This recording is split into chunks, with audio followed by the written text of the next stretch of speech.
जी बिस्मिल्लाहिर्रहमानिर्रहीम।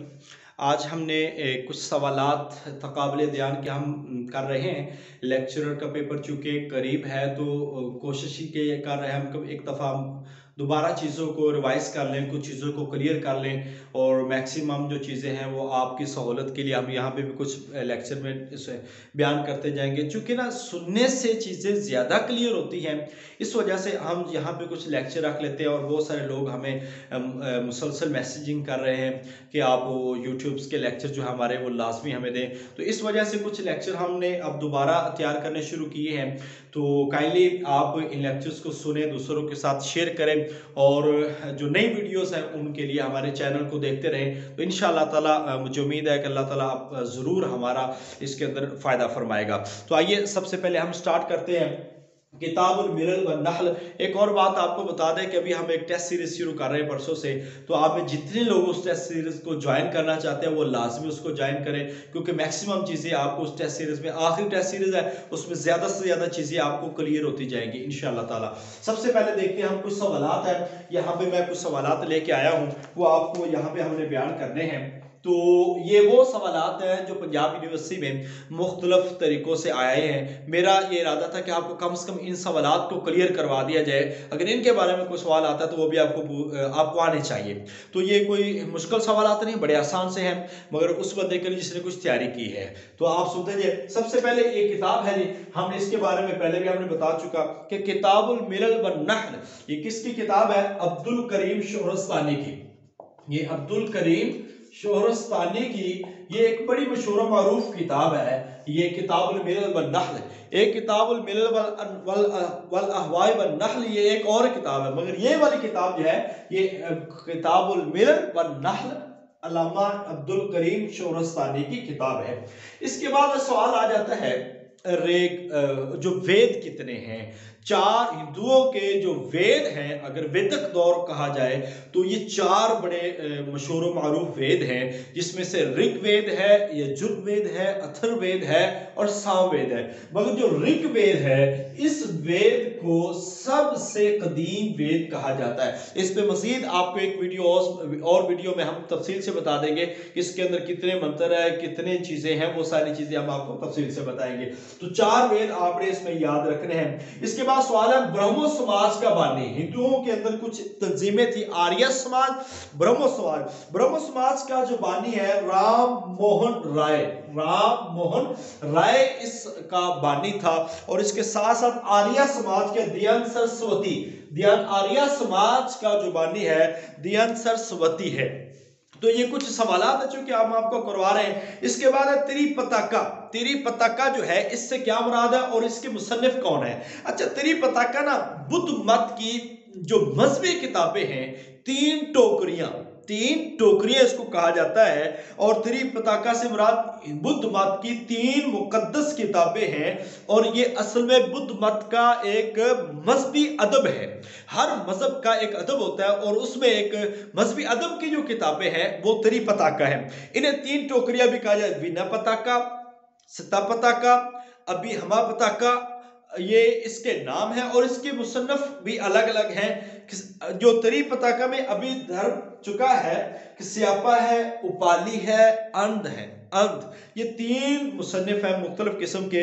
इसकी तस्वीर भी मैं आपको ग्रुप में मजीद इंशाअल्लाह ताला आपको शेयर कर दूंगा। इसके बाद एक लफ्ज आता है बुद्ध मत में इस्तेमाल किया जाता है, स्तूपा। स्तूपा क्या होता है? स्तूपा असल में गौतम बुद्ध की जो लाश है उसको जलाया गया था। ये स्तूपा लफ्ज ऐसे पेपर में भी आ जाता है और ये लास्ट टाइम जो 2017 वाला पेपर है उसमें भी ये आया था। स्तूपा क्या है? स्तूपा जो होता है ना, ये बुद्ध मत की जो लाश है उसको जलाया गया था और उसकी राख को मुख्तलिफ मुकामात पर जमा किया गया था। और इन जगहों पर एक बड़े बड़े गुंबद, मुख्तलिफ गुंबद कहा जाता है, 8 या 6 गुंबद बनाए गए थे। तो उन गुंबदों को जो एक मीनार बनाए गए थे उनको हम कहते हैं स्तूपा। ये अपने याद रखना है, इसका ताल्लुक बुद्ध धर्म से है, बुद्ध मत से है। इसके बाद सवाल आता है एक जैन मत। जैन मत का बानी कौन था? महावीर स्वामी ये कहलाता है और इसका महावीर वर्धमान इसका असल बानी है, महावीर वर्धमान इसका बानी है जैन मत का, ये जैन मत का बानी है। आपको पता है लाहौर के अंदर एक जैन मंदिर भी बड़ा मशहूर मारूफ है, ये भी एक मजहब था, अगरचे हमारे सिलेबस में इसको निकाल दिया गया है। इसके बाद है बुद्ध मत के फिरके कितने हैं?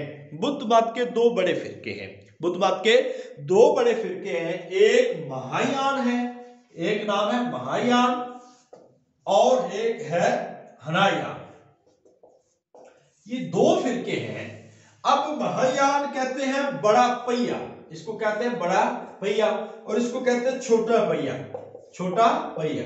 यानी कि इसका मुराद ये है कि महायान एक बड़ी गाड़ी को कहते हैं जिसके अंदर बहुत से लोग सवार होकर अपनी निजात के तरीके या निजात को पहुंच गए और निर्वाण हासिल कर लिया। अच्छा, अकीदा निर्वाण भी, अकीदा निर्वाण ये मुक्ति का अकीदा है, जिसको मुक्ति मिल जाती है। तो अकीदा निर्वाण भी एक यहूदी जो बुद्ध मत का अकीदा है। तो जो गौतम बुद्ध है असल में सिद्धार्थ जिनका नाम है, वो निर्वाण हासिल करने के लिए ही अपने बीवी बच्चों को छोड़कर जंगलों में चले गए थे। तो अकीदा निर्वाण, उसको निर्वाण फिर हासिल हुआ था उसकी जिंदगी के अंदर। हनायान कहते हैं छोटा पहिया, ये बड़ा पहिया और छोटा पहिया। तो ये इस तरह के जो कुछ क्वेश्चन थे। अब दूसरे कुछ क्वेश्चन आते हैं कि हमने पढ़ा था अभी पिछली वीडियो में, हमने बात की थी कि ज़ुरतुश्त मजहब दो खुदाओं के कायल है, ठीक है। ये सनवियत के कायल कौन है? ज़ुरतुश्त। अब इसमें एक यज़दान है, अहरुमन एक है, अहूर मजदा और अहरुमन। खुदाए खैर जो कहते हैं अहूर मजदा ये है खुदाए खैर, और अहरुमन जो है वो खुदाए शर है। ये आपने याद रखना है कि ज़ुरतुश्त दो खुदाओं के कायल हैं। एक खुदाए शर है जिसका नाम अहूर मजदा है, और दूसरा खुदाए शर जिसका नाम है अहरुमन। ज़ुरतुश्तियों का जो तरीका तदवीन है, यानी कि किस तरह वो दफन करते हैं अपने मुर्दों को, और फिर इनके पीछे का मकसद क्या कार फरमा है, ये क्या चीजें हैं।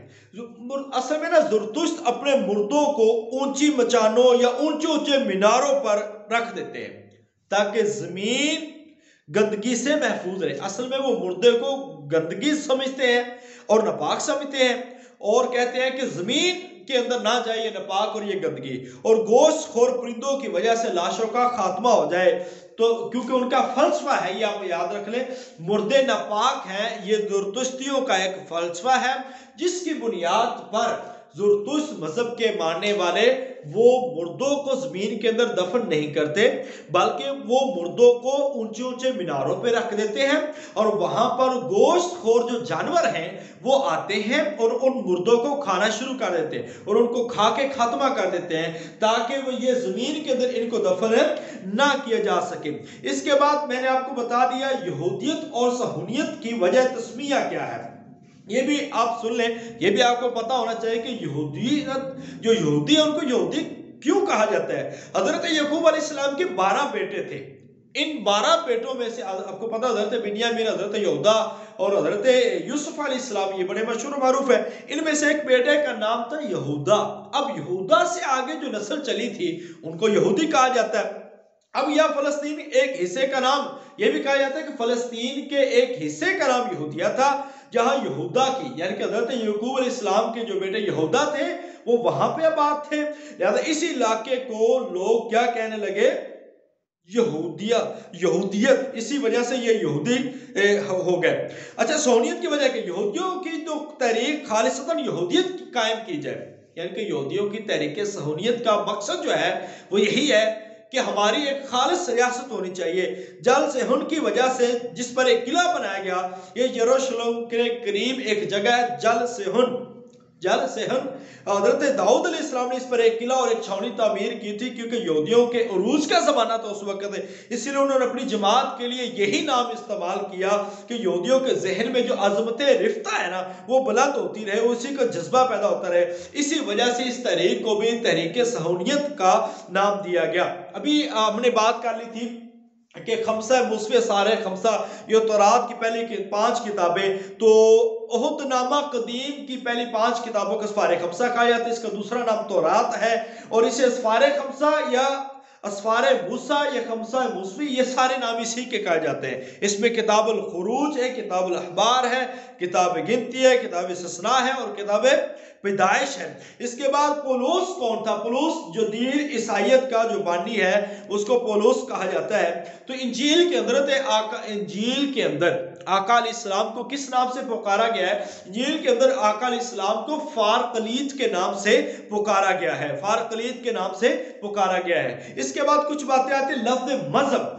अच्छा, ये आपने ना मजहब के बारे में जो मुख्तलिफ डेफिनेशंस हैं ये भी आपने ध्यान में रखनी है कि 2-3 मुफक्किरों के नाम याद रख लें। जैसे कांट ने क्या तारीफ की है, तो किसी ने क्या तारीफ की, 2-3 तारीफें आप मशहूर मारूफ ये मैंने पिछले लेक्चर्स में अपने बता चुका हूँ, वो आपने याद रख लेनी है। लफ्ज मजहब के लिए जो मुतबादिल लफ्ज है वो कौन से हैं? मिल्लत, सबील, मिनहाज, शरीयत, दीन, हिदायत, ये सारे के सारे इसी के लिए इस्तेमाल किए जाते हैं। अब एक लफ्ज है लफ्ज अकीदा तसलीस। अकीदा तसलीस किनका है ये आपको पता है? अकीदा तसलीस ईसाइयों का अकीदा है और इस जैसा एक मिलता जुलता अकीदा है जो कि हिंदू मत का अकीदा है, उसको कहते हैं अकीदा त्रिमूर्ति। त्रिमूर्ति आपको पता है अकीदा तसलीस में हज़रत ईसा अलैहिस्सलाम को, अल्लाह ताला को और मरियम अलैहिस्सलाम को शामिल किया जाता है। और ऐसे ही अकीदा त्रिमूर्ति में जो हिंदू मजहब के लोग हैं वो ब्रह्मा को, विष्णु को और शिव को शामिल करते हैं कि खुदा इन तीनों का नाम है, इन तीनों का मजमुआ है। ऐसे ईसाई भी कहते थे कि खुदा इनका मजमुआ है। हज़रत ईसा अलैहिस्सलाम को नाउज़ुबिल्लाह अल्लाह ताला का बेटा वो करार देते थे। अब ये भी पूछा जाता है कि अकीदा तसलीस का रद्द किस सूरत में है? अकीदा तसलीस का जो रद्द है वो सूरा मायदा के अंदर है। अल्लाह ताला फरमाता है लक़द कफ़र अल्लज़ीना क़ालू इन्नल्लाह सालिसु सलासा, अलबत्ता तहकीक कुफ्र किया उन लोगों ने जिन्होंने ये कहा कि अल्लाह तीन में से एक है। लिहाजा ये भी आपने याद रखना है कि अकीदा तसलीस का रद्द किस सूरत में है? सूरा मायदा के अंदर। चूंकि सूरा मायदा हमारे एमए इस्लामियात के निसाब में शामिल है, आपने इस लिहाज से भी उसको ज़हन में रखना है। अच्छा, इसके बाद है जी कुछ 2 किताबें हैं। एक हक प्रकाश, हक के प्रकाश जो है किसकी किताब है? मौलाना सनाउल्लाह अमृतसरी की। सत्या प्रकाश जो है ये सत्यार्थु प्रकाश, ये मौलाना दयानंद सरस्वती की किताब है। और जो हक प्रकाश है ये है मौलाना सनाउल्लाह अमृतसरी की ये किताब है, ये भी आपने याद रखना। अब मंगोलिया मजहब कौन से हैं? मंगोलिया मजहब ये बड़े मशहूर मारूफ मजहब रहे हैं। ये बुद्ध मत, बुद्ध धर्म, कन्फ्यूशियज्म, ताओइज्म, शिंटोइज्म, ये सारे के सारे ऐसे मज़ाहब जिनका ताल्लुक चीन, थाईलैंड और इन इलाकों से और श्रीलंका के इलाकों से है, तो इनको कहते हैं हम मंगोलिया मजहब। बुद्ध धर्म भी और कन्फ्यूशियज्म, क्योंकि अभी भी वहां पे मेजॉरिटी जो है इन्हीं की है। ठीक है। अकीदा तनासुख अरवाह का दूसरा नाम क्या है? ये अकीदा तनासुख अरवाह ये आपने याद रखना है, ये हिंदुओं का अकीदा है और इसका मतलब है जोनी चक्कर या आवागौन। जोनी चक्कर या आवागौन। अब जोनी चक्कर या आवागौन क्या है? जोनी चक्कर और आवागौन असल में हिंदुओं का अकीदा है और वो कहते हैं कि इंसान की जो जान है, जो रूह है, ये गुनाहों की बदौलत बार बार जन्म लेती है और जब तक इसको मुक्ति हासिल नहीं हो जाती उस वक्त ये मुख्तलिफ रूप धार के किसी और रूप में दोबारा आ जाती। इसलिए हिंदुओं के अंदर जन्मों जन्मों का जो जिक्र है वो जरूर मिलता है। वो ये समझते हैं कि इस जन्म में अगर मुक्ति हासिल नहीं हुई तो अगली दफा नेक अमाल करके वो इंसान मुक्ति हासिल कर सकता है। तो ऐसे ही वो कहते हैं कि बदरूहें जो है मुख्तलिफ रूप धार के वो दुनिया के अंदर दोबारा आती रहती है। लफ्ज बुद्ध और गौतम के माना क्या है?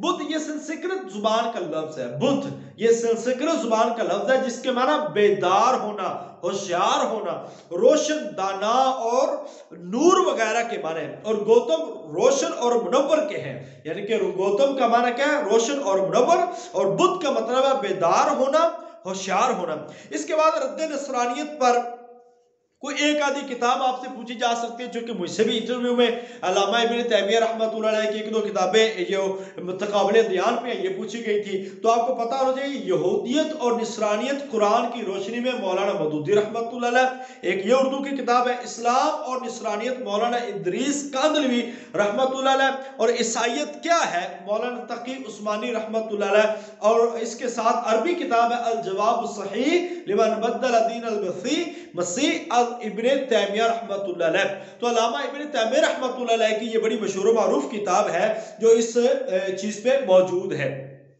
इसके साथ साथ जब यूशा बिन नून, आपको पता है मैंने बताया कि हज़रत मूसा अलैहिस्सलाम की वफात के बाद जो बनी इस्राइल है जिसकी क़यादत में दाखिल हुए थे वो हज़रत यूशा बिन नून थे।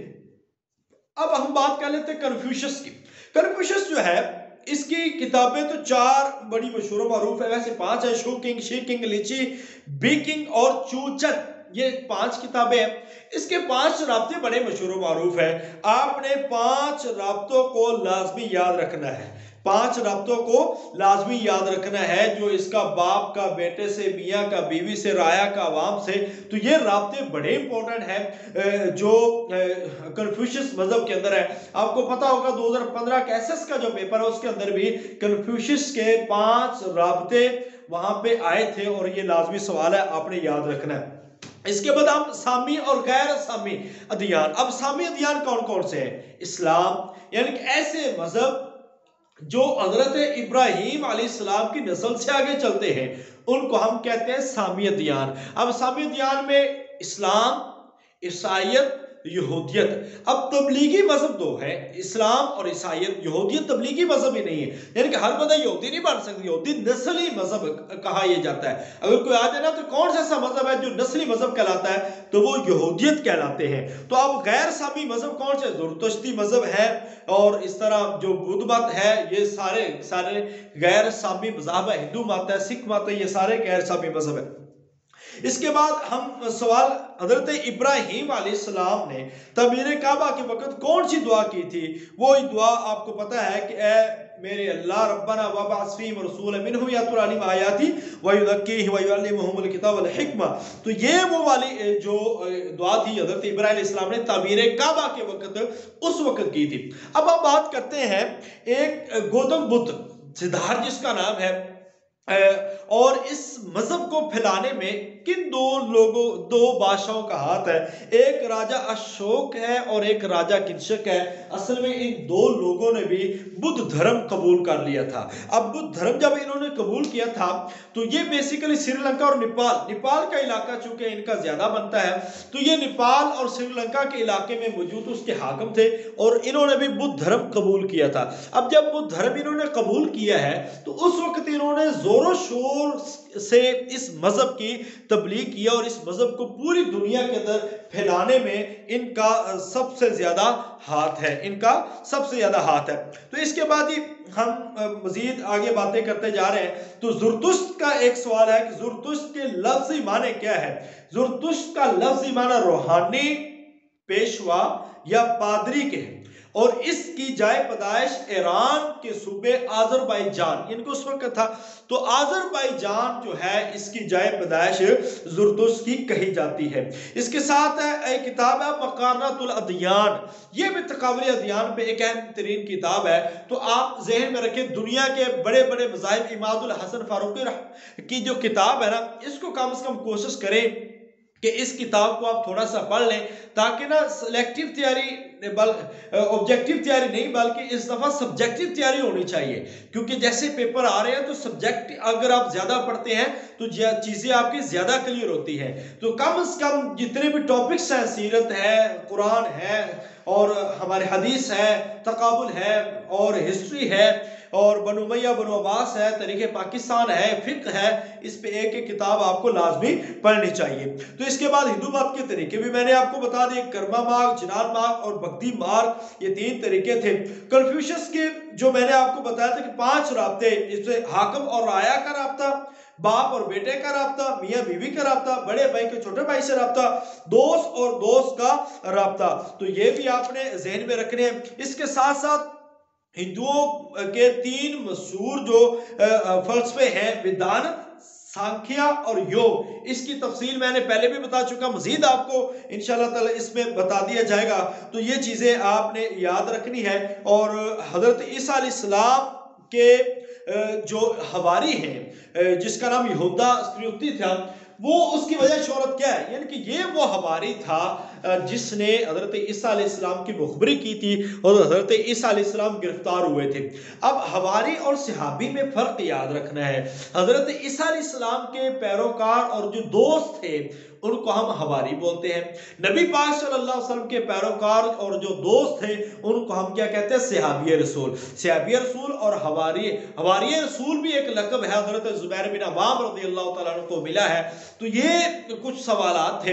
एक वीडियो इंशाअल्लाह ताला मजीद होगी जिसमें हमने तकाबले अदियान पे मजीद बात करनी है, तो वो भी इंशाअल्लाह ताला लेके, ये 3 वीडियोस पे मुश्तमिल एक लेक्चर है जो हमने काफ़ी सवालात जो इसके अंदर हम बयान कर रहे हैं वो तकाबले अदियान के है। तो कोशिश कीजिएगा इस वीडियो को पूरा सुने और आगे लोगों को शेयर करें और ज़्यादा से ज़्यादा नफ़ा हासिल करें। अल्लाह ताला आपको और मुझे कामयाब फरमाए। अस्सलामु अलैकुम व रहमतुल्लाहि व बरकातुहू।